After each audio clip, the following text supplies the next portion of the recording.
Hello friends, welcome to my channel SST study zone. Channel पर ये मेरा first video है। इस चैनल पर आपको एसएसटी के टॉपिक से रिलेटेड वीडियोस प्रोवाइड करवाए जाएंगे। हमारी कोशिश ये रहेगी कि एग्जाम्स में ज़्यादा से ज़्यादा पूछे जाने वाले टॉपिक्स पर बेस्ट वीडियोस आपके लिए लेकर आएँ। तो आइए फ्रेंड्स, वीडियो को स्टार्ट करते हैं। पहला क्वेश्चन है, ब्लैक होल यानी काल कोठरी की दुर्घटना कब घटित हुई? ऑप्शंस देख लेते हैं। ऑप्शन नंबर ए है 21 जून 1756 को।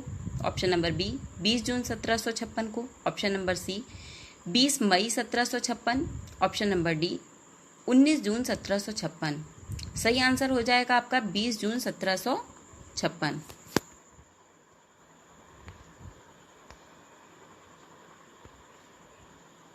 सही ऑप्शन है आपका ये। तो इसकी थोड़ी सी डिटेल्स देख लेते हैं। ब्लैक होल की जो घटना थी वो 20 जून 1756 को कलकत्ता में घटित हुई थी। इस समय बंगाल का नवाब सिराजुद्दौला था, जो कि 1756 से लेकर 1757 तक बंगाल का नवाब था। ये अलीवर्दी खां का नाती था।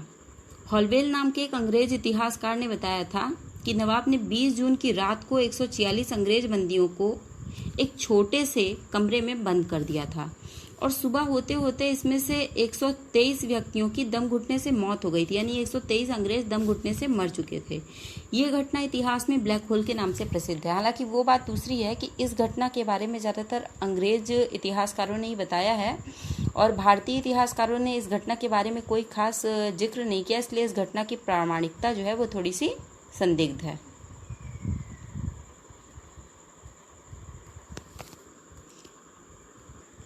चलिए फ्रेंड्स, दूसरा क्वेश्चन देख लेते हैं।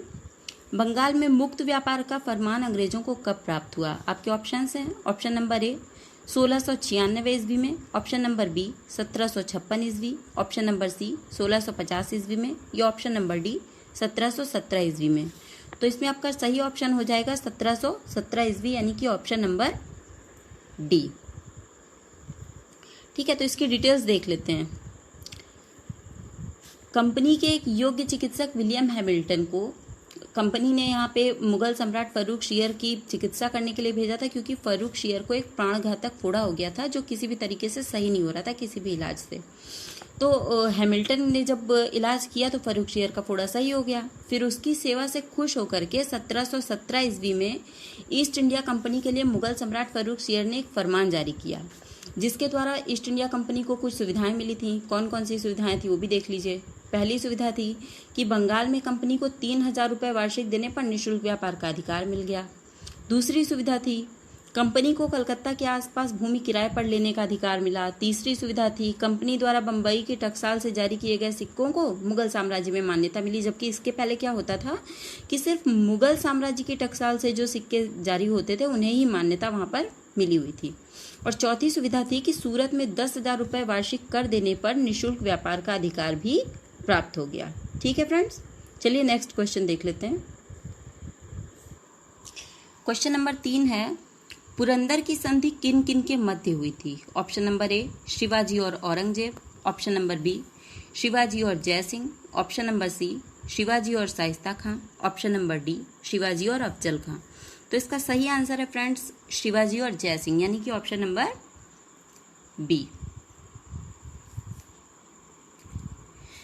आइए डिटेल्स देख लेते हैं इस क्वेश्चन की। शिवाजी और कछवाहा का जो राजा था जय सिंह, उन लोगों के बीच 22 जून 1665 ईस्वी को एक संधि हुई थी, जिस संधि को पुरंदर की संधि के नाम से जाना जाता है। इस संधि में कुछ शर्तें निर्धारित हुई थी, जो शर्तें दोनों पक्षों को माननी थी। जैसे कि पहली शर्त थी कि शिवाजी अपने 35 किलों में से 23 किले फोर्ट यानी कि मुगलों को दे देंगे।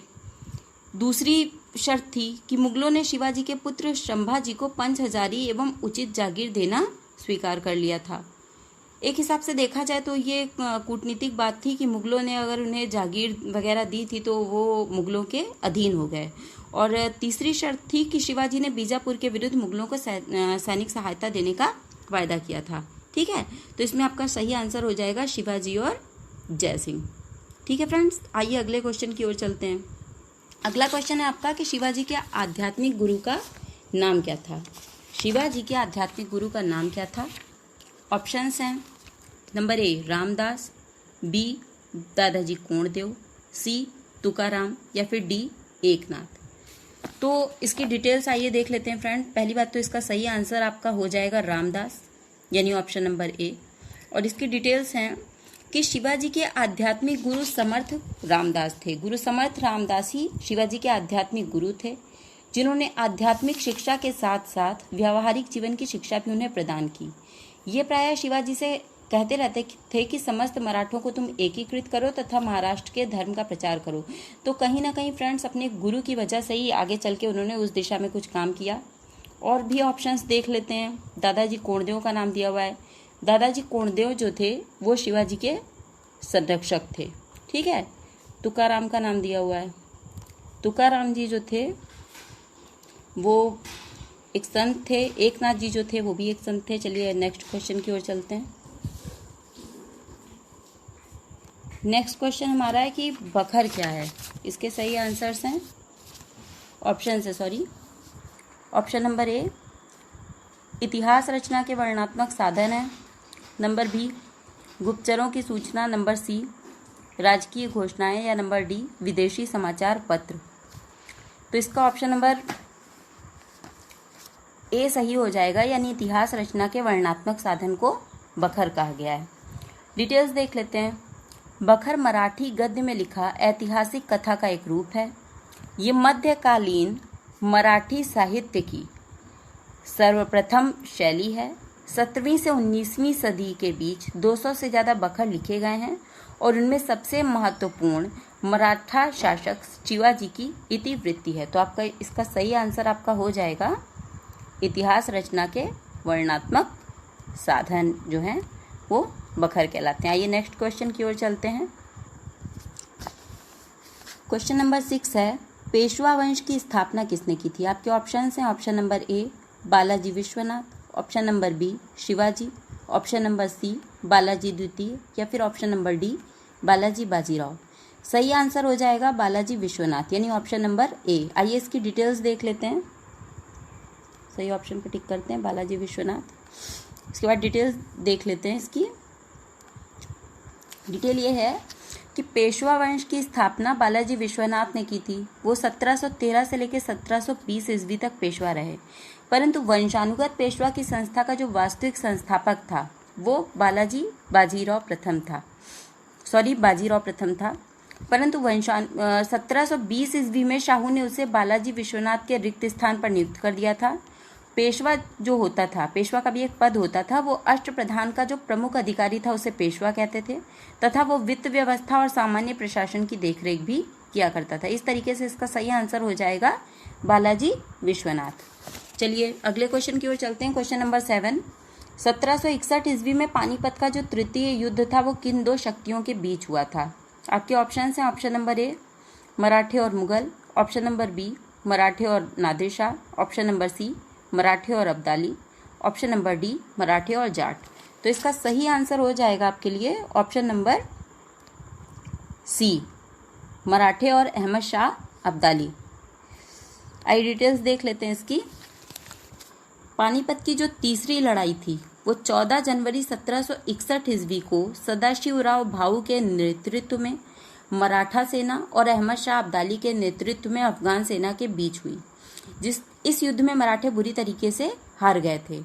काशीराज पंडित जो कि इस युद्ध के प्रत्यक्षदर्शी थे, उन्होंने लिखा था कि पानीपत का तीसरा युद्ध मराठों के लिए प्रलयंकारी सिद्ध हुआ, यानी मराठों की इसमें बहुत बुरी तरीके से पराजय हुई। इसी युद्ध में मराठों की हार की सूचना बालाजी बाजीराव को एक व्यापारी ने एक कूट संदेश के रूप में पहुंचाई थी, जिसमें उसने कहा था कि 2 मोती विलीन हो गए, 22 सोने की मोहरें लुप्त हो गईं और चांदी तथा तांबे के सिक्कों की तो कोई गणना ही नहीं की जा सकती। बहुत बार ये अभी आपने जो कोटेशन सुना, ये कोटेशन बहुत बार पूछ लिया जाता है कि किस युद्ध के बाद ये कोटेशन सूचना देने के लिए कूट भाषा के रूप में भेजा गया था। ठीक है, चलिए अब अगले क्वेश्चन की ओर चलते हैं। क्वेश्चन नंबर 8 है आपका कि अहमद शाह अब्दाली ने भारत पर कितनी बार आक्रमण किया। आपके ऑप्शंस हैं ऑप्शन नंबर ए 6 बार, ऑप्शन नंबर बी 7 बार, ऑप्शन नंबर सी 8 बार, या ऑप्शन नंबर डी 11 बार। तो आपका सही आंसर जो हो जाएगा वो ऑप्शन नंबर बी है, यानी कि 7 बार। यानी कि अहमद शाह अब्दाली ने भारत पर 7 बार आक्रमण किया था। आइए डिटेल्स देख लेते हैं थोड़ी सी। अहमद शाह अब्दाली ने भारत पर 7 बार आक्रमण किया था। 1748 ईस्वी में पंजाब पर उसने पहला आक्रमण किया। अपने इस आक्रमण में वो असफल रहा। इसके बाद उसने क्रमशः 1749 ईस्वी में, फिर 1752 में, 1756 में, 1761 में, 1764 में भारत पर आक्रमण किया, यानी एक के बाद एक आक्रमण वो करता गया। अब्दाली का 7वां और आखिरी आक्रमण जो था वो उसने मार्च 1767 ईस्वी में किया था। पानीपत का तीसरा युद्ध जो कि 14 जनवरी 1761 में हुआ था, अभी मैंने आपको बताया था, मराठों एवं अहमद शाह अब्दाली के बीच ही हुआ था, जिसमें मराठों की बुरी तरीके से हार भी हुई थी। ठीक है दोस्तों, तो आपका इस क्वेश्चन का आंसर हो जाएगा ऑप्शन नंबर बी, यानी कि 7 बार। देख लीजिए इसको। ठीक है, अगले क्वेश्चन की ओर चलते हैं। कौन सा मराठा शासक राजा होते हुए भी सिंहासन पर नहीं बैठा? आपके ऑप्शंस हैं, ऑप्शन नंबर ए शिवाजी द्वितीय, option number B Shahu, option number C Sambhaji, या फिर ऑप्शन नंबर डी राजाराम। तो इसमें आपका सही ऑप्शन हो जाएगा शिवाजी द्वितीय। आइए इसकी डिटेल्स देख लेते हैं। सन 1700 में राजाराम की मृत्यु के पश्चात उसकी पत्नी ताराबाई ने अपने 4 वर्षीय यानी अपनी 4 वर्ष की उम्र वाले अल्पवयस्क पुत्र शिवाजी द्वितीय को राजा और स्वयं को उसकी संरक्षक यानी प्रतिशासक के रूप में घोषित कर दिया। क्योंकि शिवाजी द्वितीय उस समय मात्र 4 वर्ष का था, इसलिए वो मराठा शासक होते हुए भी सिंहासन पर नहीं बैठ पाया। ठीक है फ्रेंड्स, चलिए अगले क्वेश्चन की ओर चलते हैं। अगला क्वेश्चन है आपका, बसीन की संधि किस किस के मध्य हुई थी? ऑप्शंस हैं, ऑप्शन नंबर ए अंग्रेज और Tipu Sultan, option number B अंग्रेज और होलकर, ऑप्शन नंबर सी अंग्रेज और गायकवाड़, या फिर ऑप्शन नंबर डी अंग्रेज और पेशवा बाजीराव द्वितीय। तो इसमें आपका सही आंसर हो जाएगा अंग्रेज और पेशवा बाजीराव द्वितीय, यानी कि ऑप्शन नंबर डी सही हो जाएगा। इसकी डिटेल्स देख लेते हैं। बसीन की संधि दिसंबर 1802 ईस्वी में पेशवा बाजीराव द्वितीय और अंग्रेजों के मध्य हुई थी। इस सहायक संधि के तहत बाजीराव द्वितीय ने अंग्रेजों की संरक्षकता स्वीकार कर ली। इस संधि की शर्तों के अनुसार अंग्रेजों ने पेशवा को पूना में पुनः स्थापित करने के साथ लगभग 60,000 सैनिक पेशवा की रक्षा हेतु उसके राज्य में रखने का वायदा किया, जबकि इसके बदले में पेशवा ने अंग्रेजों को 26 लाख रुपए वार्षिक आय वाले क्षेत्र प्रदान करने पर सहमति जताई थी। ठीक है, तो इसका आंसर क्या हो जाएगा आपका अंग्रेज और पेशवा बाजीराव द्वितीय। टिक कर देते हैं, एक मिनट वेट करिए आप लोग। ठीक है, ऑप्शन नंबर डी। अब अगले क्वेश्चन की ओर चलते हैं। स्वतंत्र अवध राज्य का संस्थापक कौन था?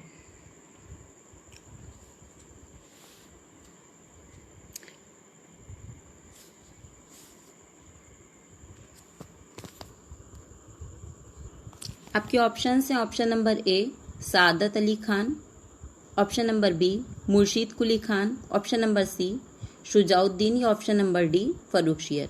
इसमें आपका सही ऑप्शन हो जाएगा ऑप्शन नंबर ए, यानी कि सादत अली खान। आइए डिटेल्स देख लेते हैं। बादशाह मोहम्मद शाह ने सादत खान, जिसका पूरा नाम था सादत खान बुरहानुल मुल्क, को अवध का सूबेदार नियुक्त किया। इसने अवध में स्वायत्त राज्य की यानी कि एक स्वतंत्र राज्य की स्थापना की तथा इसने फैजाबाद को अपनी राजधानी बनाया। उसने कई कर एवं सैनिक सुधार लागू किए, जिसके कारण अवध आर्थिक एवं राजनीतिक रूप से शक्तिशाली हो गया। ठीक है फ्रेंड्स, तो आपका ऑप्शन सही हो जाएगा ऑप्शन नंबर ए, यानी सादत अली खान, जिसका पूरा नाम था सादत खान बुरहानुल मुल्क। अगला क्वेश्चन देख लेते हैं। अवध का अंतिम नवाब कौन था? आपके ऑप्शंस हैं, option number A Saadat Ali Khan, option number B Asafuddaula, option number C Wajid Ali Shah, या option number D Ghaziuddin Haidar Ali. Option number D Ghaziuddin Haidar Ali. इसमें आपका सही ऑप्शन हो जाएगा ऑप्शन नंबर सी, यानी वाजिद अली शाह। टिक कर देते हैं। नहीं हो पा रहा है, चलिए आप लोग देख लीजिए वाजिद अली शाह।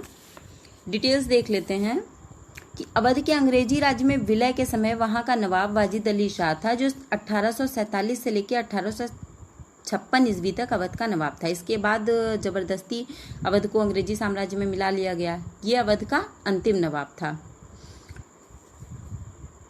और ये अन्य नवाबों के बारे में देख लेते हैं। जैसे आसफुद्दौला का नाम दिया हुआ है, तो अवध के नवाब आसफुद्दौला ने 1784 ईस्वी में लखनऊ में इमामबाड़े का निर्माण किया था। अगर आप लोग कभी लखनऊ गए होंगे तो आप लोगों ने देखा होगा, इमामबाड़ा बना हुआ है वहां पे।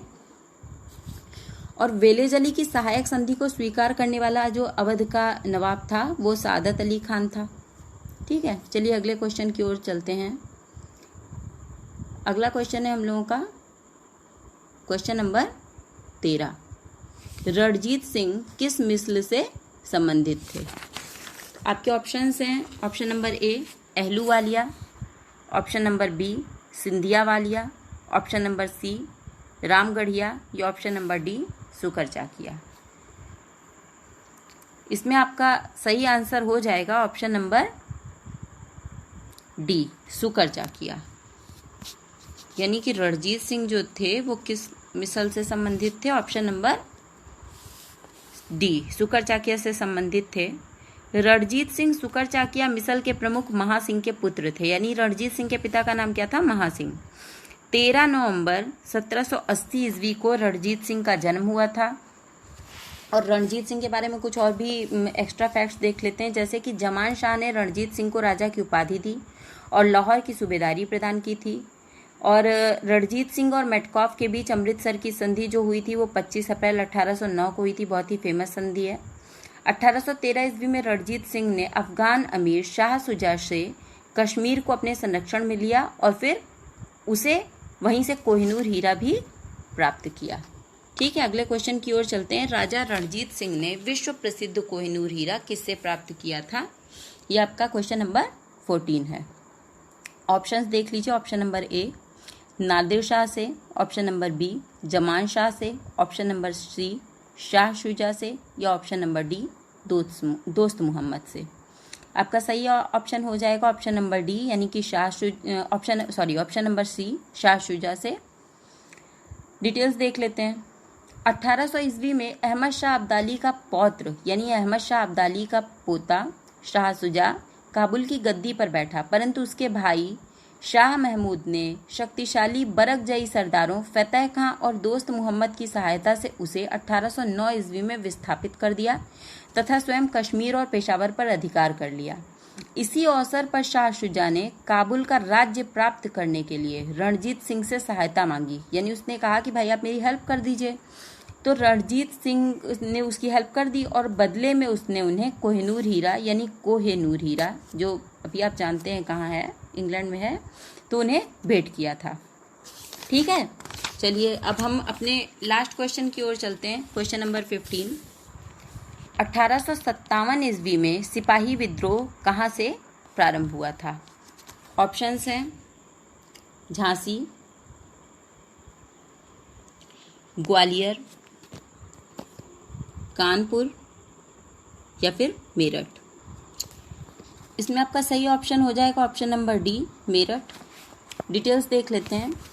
1857 की क्रांति का प्रारंभ 10 मई को मेरठ से हुआ। यहाँ की 3री कैवेलरी रेजिमेंट के सैनिकों ने चर्बी युक्त कारतूसों को छीनने से इनकार कर दिया। यानी कोई नए कारतूस आए थे जिनके बारे में फैल गया कि इनमें गाय और सुअर की चर्बी मिली हुई है, तो हिंदू और मुस्लिम दोनों प्रकार के जो सैनिक थे उन्होंने बोल दिया कि अपनी अपनी धार्मिक विश्वास जो थे उनके कारण उन्होंने बोल दिया कि भाई हम तो ये कारतूस यूज़ नहीं करेंगे, और उन्होंने खुलेआम बगावत कर दी।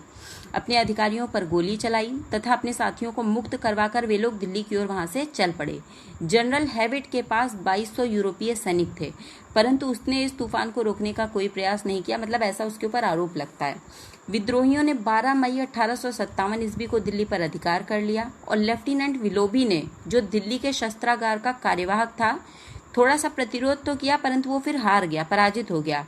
मुगल सम्राट बहादुर शाह द्वितीय को भारत का सम्राट घोषित कर दिया गया। मतलब उसमें हुआ ये था कि इन लोगों ने जा करके वहाँ बहादुर शाह के पास पहुंच गए और उससे बोला कि भाई आप हमारा नेतृत्व करिए। बहादुर शाह वैसे भी वृद्ध हो चुके थे, उनके पास कोई ऑप्शन नहीं बचा था दूसरा। अगर इनका साथ नहीं देते तो फिर ये लोग पता नहीं उनकी क्या दशा करते। तो उन्होंने भी साथ देना स्वीकार कर लिया। और उनकी भी स्थिति वैसे भी ईस्ट इंडिया कंपनी के टाइम पे कुछ खास अच्छी नहीं थी, तो उन्हें अच्छा लगा इनके साथ आना।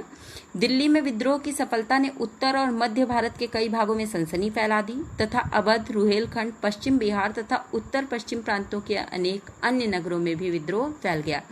इस तरीके से इसका जो सही आंसर है वो मेरठ है। इसी के साथ ये वीडियो पूरा होता है फ्रेंड्स। अगर आपको वीडियो अच्छा लगता है तो प्लीज़ आप वीडियो को लाइक करिए, चैनल को सब्सक्राइब करिए और बेल आइकन को प्रेस करिए तथा वीडियो को शेयर भी करिए। आपको वीडियो में जो कमियां लगती हैं वो कमेंट्स करके बताना मत भूलिएगा फ्रेंड्स। आगे जो वीडियो बनते हैं उसमें हम सुधार करने की कोशिश करेंगे, ठीक है। इसी के साथ वीडियो ख़त्म करते हैं और आपके लिए दूसरा वीडियो जल्दी लेकर के आएंगे। जय हिंद, जय भारत।